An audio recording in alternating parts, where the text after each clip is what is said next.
This is the Neurosurgery Podcast.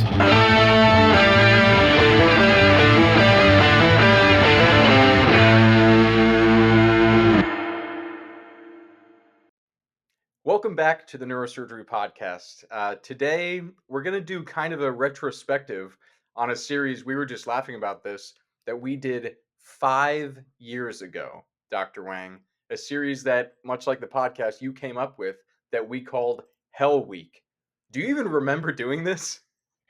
I mean, I remember it vaguely because it was like our first season in, and we started in the fall, and we were very excited about these new grads. And by the way, I have to tell you that it's been a big success because the first class has now come through, as we've seen, right? Who were like, yeah, we started with the podcast. We weren't sure, but we went into neurosurgery partly because of what's going on here. Yeah, and when we started that, we called our shot like Babe Ruth, and we said the definition of success with this enterprise will be if somebody comes to us and says, I first got interested and thought about doing this because of the podcast. And so all it takes is one, and we cross that finish line. But so that was the general marker. You could say the primary outcome of this study was that, and we've achieved it. But obviously, there's all these secondary things and these kind of meta criteria that we could set for ourselves. One of them is, showing a positive face of neurosurgery to the public after the Dr. Death show, which, we said so many times was also a reason why we started this. And for me, you know, I'm obviously younger than you, both literally and professionally. And at this professional age, when we started this, it was right when I was graduating medical school, starting intern year. And so I've always thought to myself, it's kind of interesting that the things that we talk about, sometimes philosophical, sometimes just, BS, sometimes talking about work, um, it's kind of a diary for me as I entered this industry as more of a professional.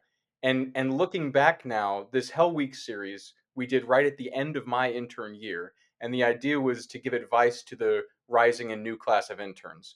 So today, in this conversation, Dr. Wang, I want to talk about some of the advice that we gave, perhaps some new perspectives we have 5 years later. But in preparation for this, I went back, and I really haven't done this before, although I should have. I went back and I actually listened to some of the episodes we did 5 years ago. And I spent a good afternoon laughing at myself. Um, have you ever, I probably not, but have you ever gone back and listened to some of the old stuff that we've done? Yeah, a lot of times we'll have a guest on again that we haven't had in a long time, and I Yeah, will go back and I'll actually listen. And sometimes I'll listen just to listen. Like obviously during the Irene Say Memorial yeah. this past year at Spine Section, I went back and listened to our recording with her. So it is like you said, it's a living document. It's like a library, a diary of thoughts and ideas, and of course speech, right? But um, I do occasionally, but I need to do it more because the other thing is like, should we correct ourselves? Like, oh my God, like I was wrong to say that, and things have changed, and now in the prism of 2025, I feel that I would revise my statement on something I said in the past. Right? That would probably be something worth doing as well, if we ever came across it. Yeah, and I mean, I guess today is kind of a first attempt at that, although with less preparation than an enterprise like that should really have.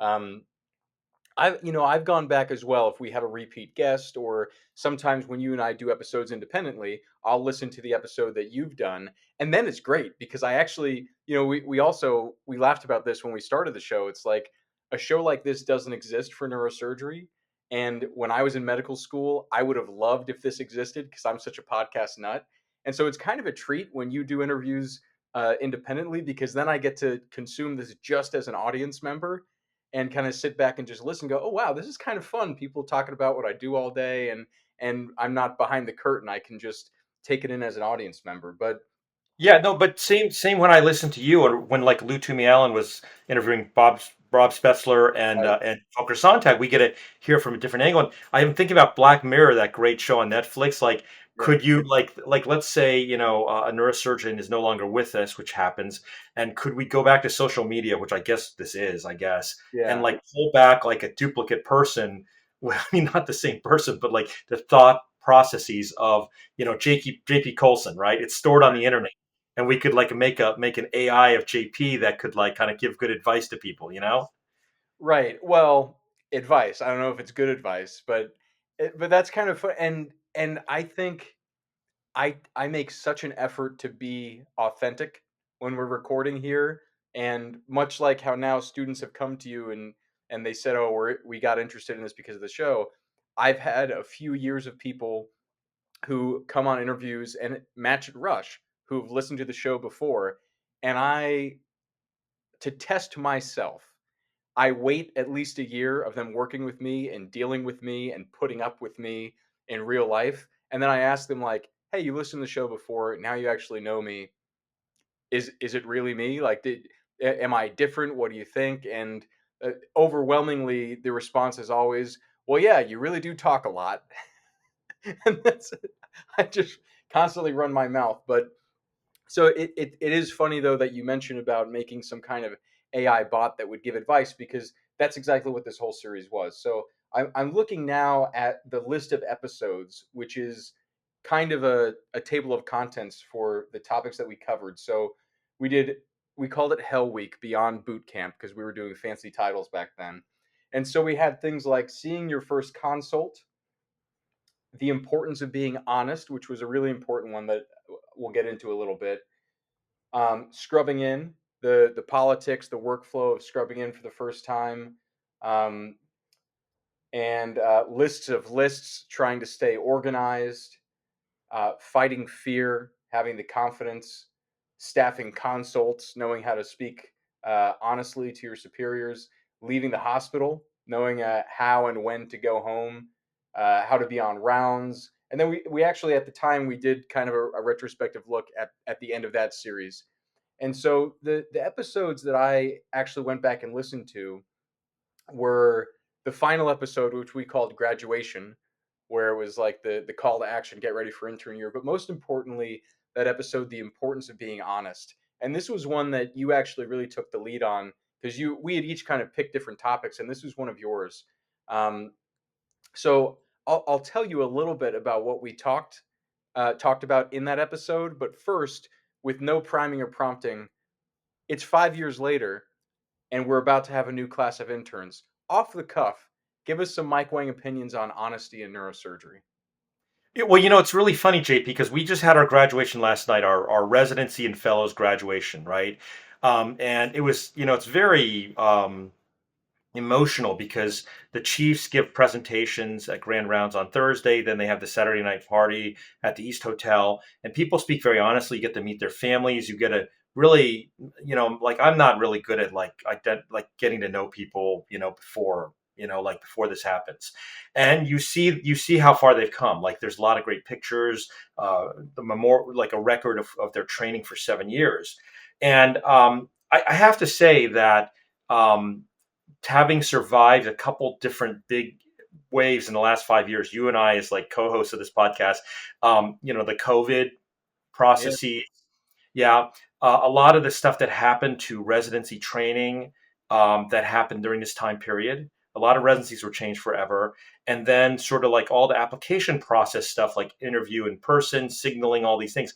I have to say that I'm really impressed with neurosurgery being intact. And I was speaking last night with the wife of one of my colleagues who's a neurosurgeon, and she's a doctor, but not a neurosurgeon. And she was just like, commiserating about how her field, and I'm not going to mention the field, but it's not neurosurgery, has really just been degraded substantially through this process. And I feel like neurosurgery has not, which is wonderful, right? Yeah. So I'm not answering your question, I know, but I wanted to get that out there. But I felt like that's partly due to the fact that we maintain this high level of integrity and work ethic and a very, very difficult screening process to get into our field. Yes, the fine filter that Dr. G talked about Right. almost 6 years ago when we talked with him about the Dr. Death phenomenon at the end of our season one. Again, back when we had seasons. But that's really interesting because what I completely agree with you, and I think that one of the things that protects neurosurgery as a field is the culture that we have maintained and the personality type that we still attract by and large, which is a person who is intense and almost monomaniacally focused on achieving the thing that we're trying to achieve. And this has become one of my obsessions and things that I keep ranting about these days with junior residents and students, and this phrase that's in my head is that if you what your main priority is your main priority yourself and your own personal success, or is it the thing that you're trying to do? And this is actually really interesting that you brought this up, talking about the honesty question, because we did talk about this a little bit in that honesty episode. We were talking about if you've made a mistake, or if you were supposed to do something and you didn't, do you tell the truth so that the error can be corrected as soon as possible? Or do you lie and try to cover it up to protect your own image? Or even the simplest thing, if someone asks you a question, oh, what's the first branch of this artery, and you don't know it. I was talking about how medical students have this weird like verbal tick where they just can't say the words "I don't know." No one will say the words "I don't know." They'll say anything else. They'll talk around it. Answer the question you know the answer to. If you don't know the answer to the question you're asked, no one will just say "I don't know." And there's all this ego where we get so fixated in looking good, being perceived as good, and we make that a priority over what we're actually doing and actually trying to achieve. And I think that neurosurgery still attracts the person who cares more about, we could say cares more about the patient and their outcomes, but even just caring more about doing the thing we're trying to do properly and being willing to set aside the personal ego. Because if you can't admit making mistakes or that you don't know how to do something, you can't learn how to do it, right? You have to be able to say, "I don't know how. Can you please show me?" Um, how do you screen for that personality trait, or how do you recognize that in someone when you meet them so quickly in the interview process, or selecting the people who you're going to take under your wing, perhaps as individuals within the residency? I don't know if I do a good job of it at all, but let me go back to what you're saying because it's a very important point, right? Neurosurgery is a results-based specialty. In Yeah, other words, everything we do when we touch it, the impact is important, which is what makes it so enrapturing and so compelling in the public mind. yeah, But that results based piece means there's consequences that are massive. And you can talk about the Air India crash that just happened. And I've been reading a lot about this and about Boeing and the 737 Max crisis, and was that pilot error or plane error or whatever. But the reality is planes crashed, hundreds of people died, right? And the funny thing is in neurosurgery, you have to have this drive, this a lot of it is ego, right? Ego drives a person to excel. And so that ego preservation is part of what leads to dishonesty. But the dishonesty is really the fundamental basis of failure for so many people. And if you think about Dr. Death, right? It's exactly like you said, JP. This individual, he had good qualities and he had a lot of horrible qualities. And one of the horrible qualities was he had to present an image of himself that was not reality based. And the yeah, end result, when people were hurt, right? That's ultimately what happened, right? So Steve Giannotta used to always say to me, look, I don't worry. I would complain about a co-resident. That person's horrible as a surgeon. He'd always say, you know what? I'm not worried about that person because that person knows their limitations. I'm worried about the person that's semi-capable, who's going to go really hurt people. yeah. And so it's this dyad, right? Like you've got to have the narcissism, you've got to have the ego drive to make you want to be better. That's a fundamental driver, but you've got to temper that with the reality of life, and that's where the honesty really hits, right? The Yeah. honesty is the recognition that, oh, I screwed up or I need to seek assistance. Yeah, and in fact, the people with the problems are those who have that narcissism and that ego drive. Um, Maybe you could almost say they aren't egotistical enough, because they want to be the best, but they aren't willing to actually really truly become the best. They just want to appear the best. They want the label, like the classic Wangism. They want to slap a patch on and say that they're an astronaut and not actually become an astronaut.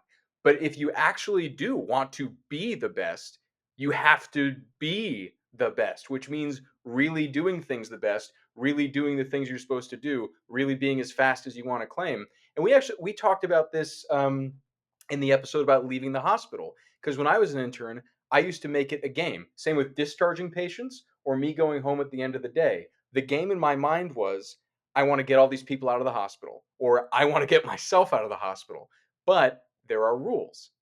And if I want to leave at the end of the day, I have to check all the boxes. I have to play by the rules, and then getting to leave is me winning the game. Now, I could just say everything's done and bounce at 5 o'clock, 7 o'clock, whatever, but that's cheating at the game, right?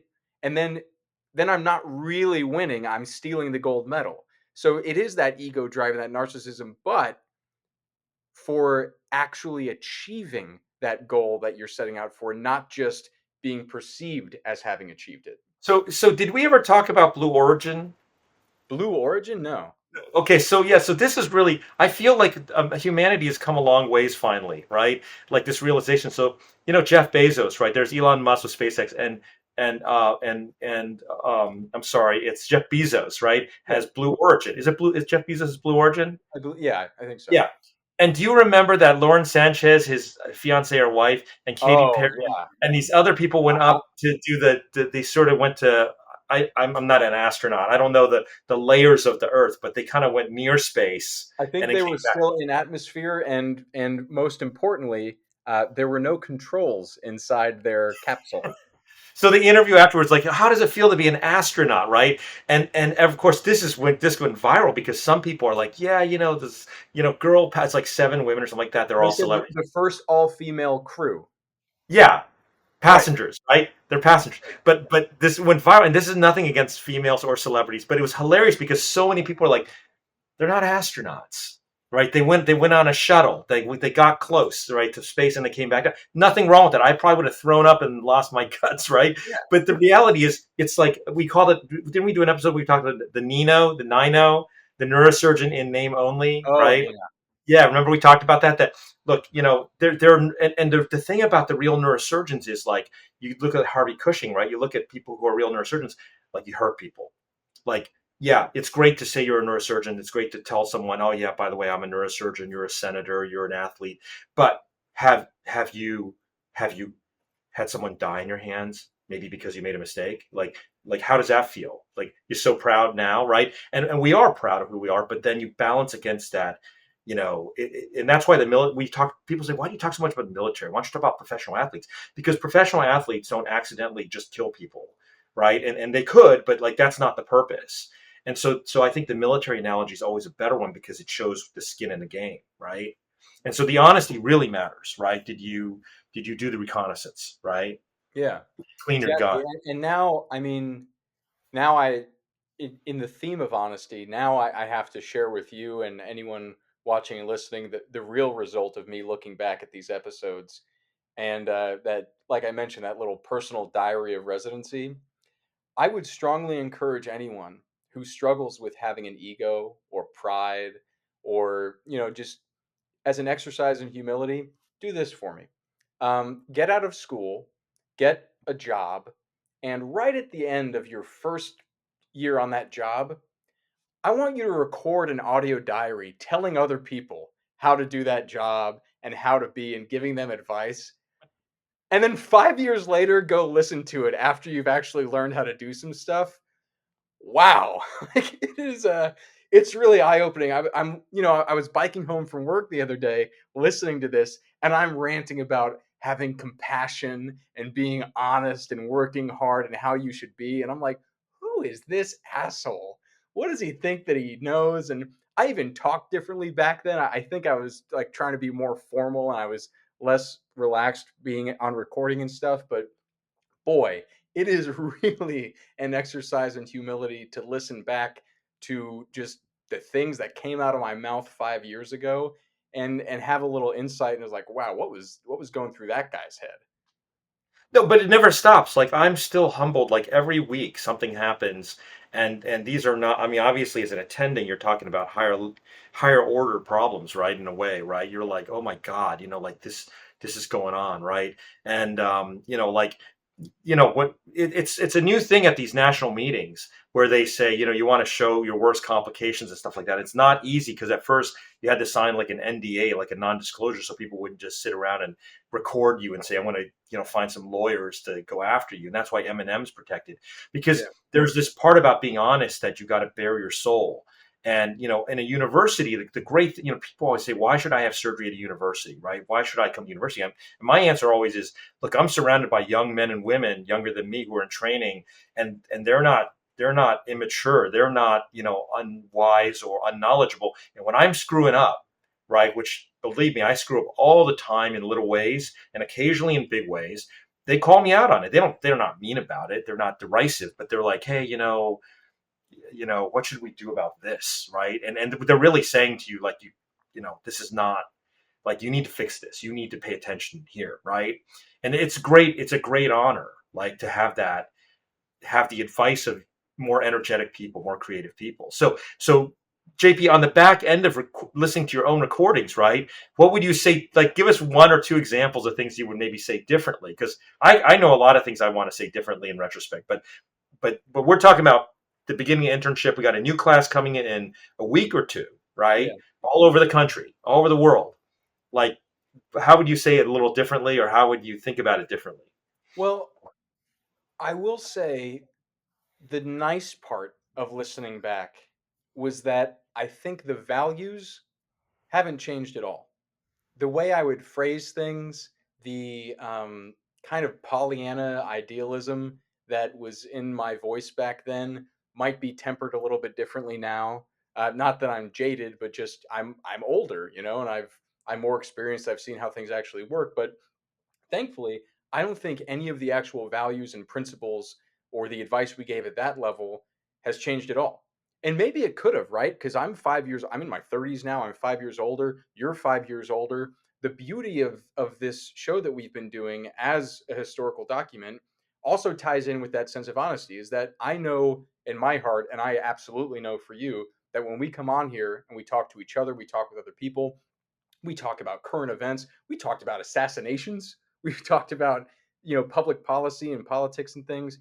We are always, sometimes off the cuff, sometimes with preparation, but we are always speaking what is the truth in our hearts at that time when we're talking. And so I actually, to answer your question, will tell the rising interns, go back, listen to that Hell Week series with a grain of salt that, I may sound a little more idealistic and whatnot back then with a gleam in my eyes that is long since dimmed. But the most important things that I think we talked about were not the advice about, like, oh, efficiency and here's, because we did very like nuts and bolts blue collar advice. Here's good tricks to stay organized. Here's how to stay on rounds. Some of the personality and presentation and cultural advice we gave really is going to depend on where you wind up and what the culture is of that, not just that institution, but the culture of the team you happen to be in then. Who is the chief and the main juniors and whatnot? That's going to change year by year, the best way to handle a particular chief or a particular attending. And maybe that's advice in and of itself. Just, play to the personalities that you have so that things happen properly.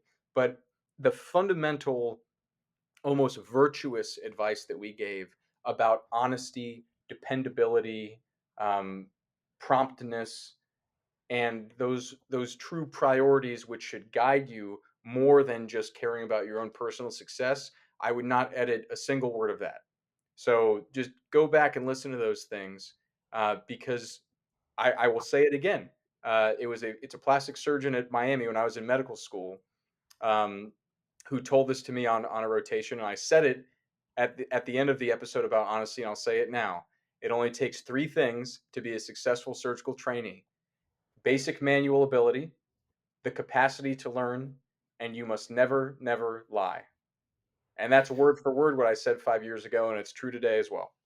So I'll give a little mea culpa. Like, I started internship 29 years ago, so I started in 1996, right? So that was my class. Wow.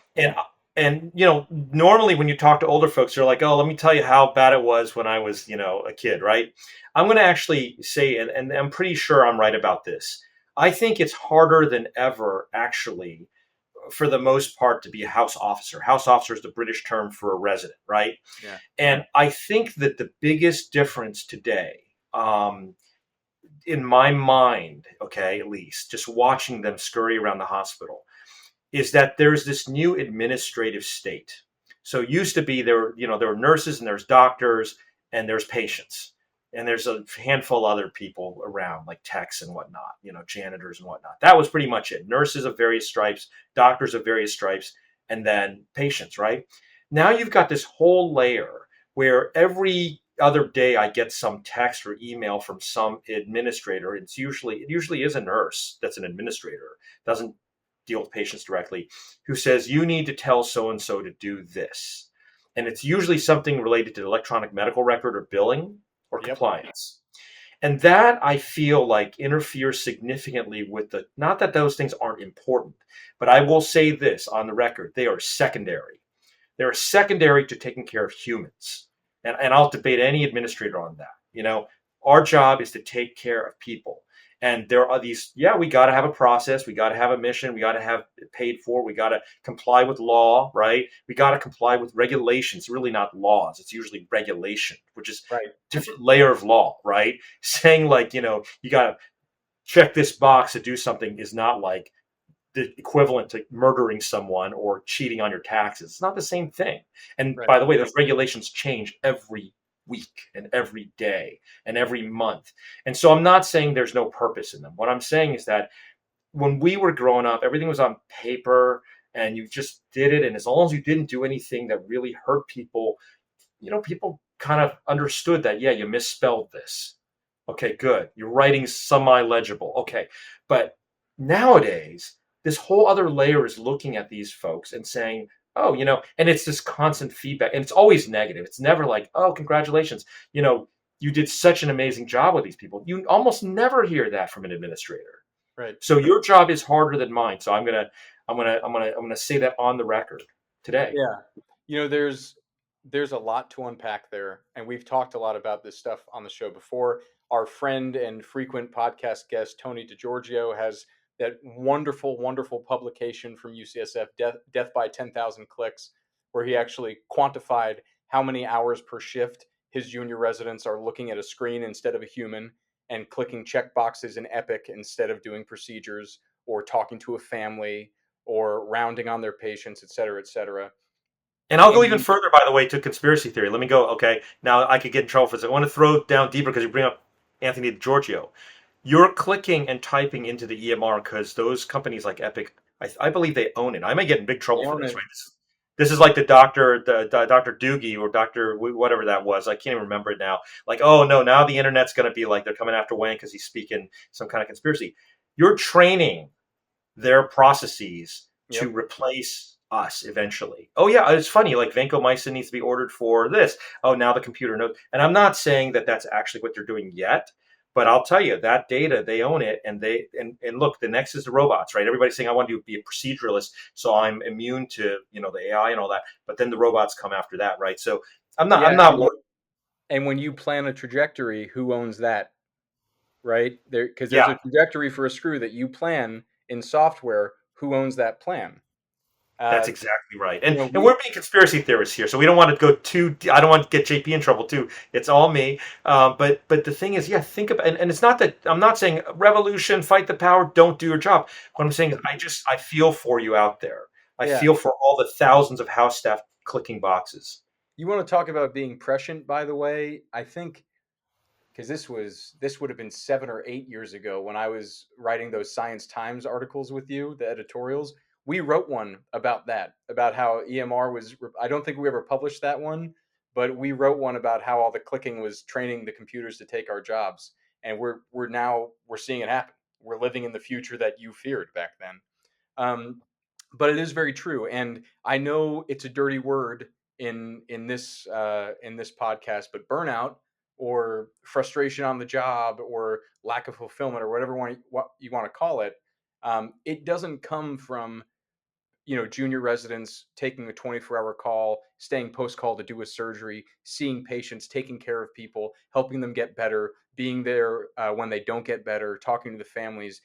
That is not the source of burnout. The source of burnout is staying up all night, staring at a computer screen, being in the hospital for 30 hours, renewing Foley orders and being asked to edit your attending's operative report to add one little line so that they can bill for something else. That is the source of burnout and disillusionment with the enterprise of medicine, and growing sense of disillusionment with the employed physician model, which is, I think almost And 80% being of all physicians now. delaying putting a ventriculostomy in someone who needs it emergently because you need to click some boxes before you do it, or missing an important operative case where you could learn, right?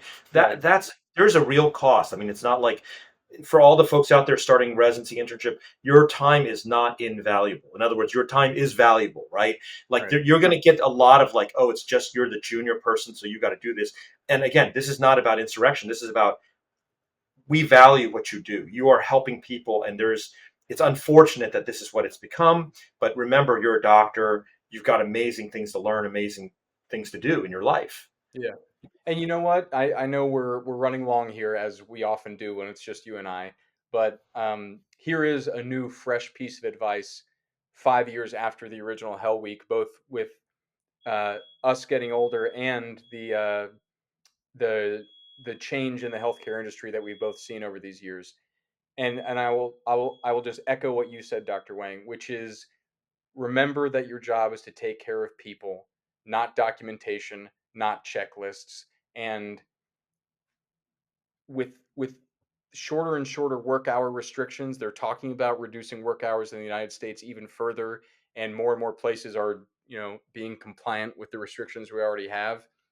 To simultaneously say you can't be in the hospital longer than X number of hours per week, and while you're in the hospital, you have to do all this bullshit that has nothing to do with taking care of sick people. The time has got to come from somewhere, and it comes from clinical training, seeing patients, doing procedures. So just always remember that if you have to cut something, don't skip the procedure, don't skip the consult, skip the documentation. Because when you're out there in the world in practice, you're not going to be paid to write notes and write discharge summaries and all these things for Well, 15. okay, so just for the legal side, like, don't skip it. Come back to it later after you took Right. care of the more important stuff, right? Prioritize it. Deprioritize it in a time when you're in a crunch. Always So, take so care of real people. JP, help some of the audience, because they're like you said, 5 years is a long time. The episodes where we're talking about Hell Week, what episodes were those? Do you have them? These were unnumbered. I'll put a link to the first one in these show notes, but it was 5 years ago, and it was pretty early. It was around June of, that would be 2020, June of 2020, around when we had the number episodes back then. We were in the 40s, and so I'll put a link to the first episode of this, which was just called "Welcome to Hell Week," and from there you'll be able to find the subsequent ones. And honestly, I do think, having just listened to it now, approaching my chief year of residency, it's pretty good advice. And this is how you know it's good advice. I was listening to these episodes and I thought, man, I should have done that. or oh crap, why didn't I remember this? And I was literally walking into my apartment yesterday thinking, if I had taken half of the advice that Dr. Wang said in this series of episodes, or even if I had listened to half of the shit that I said 5 years ago, I would have been such a better resident. So Well, there, you're an amazing resident. But I just want to give one last plug as we close, which is, JP and I are going to be live at the Columbia Brainwaves Conference, which is September 25th and 26th. The first day is spine, the 25th, that's a Thursday. September 26th is brain. Sandra Conley, who is the AANS president, and Dean Chow, who's amazing. He's been on our podcast before. They're organizing this. If you're in Manhattan, if you want to come to a cool meeting, that's a great meeting. Fred Barker is one of the other honored guests, and we're going to be recording live there. Super excited about that Brainwaves conference coming up. So, JP, look forward to seeing you in Manhattan. we'll see you in Manhattan, and congrats and good luck to the rising interns. Hopefully, you got a modicum of advice from this. Thanks.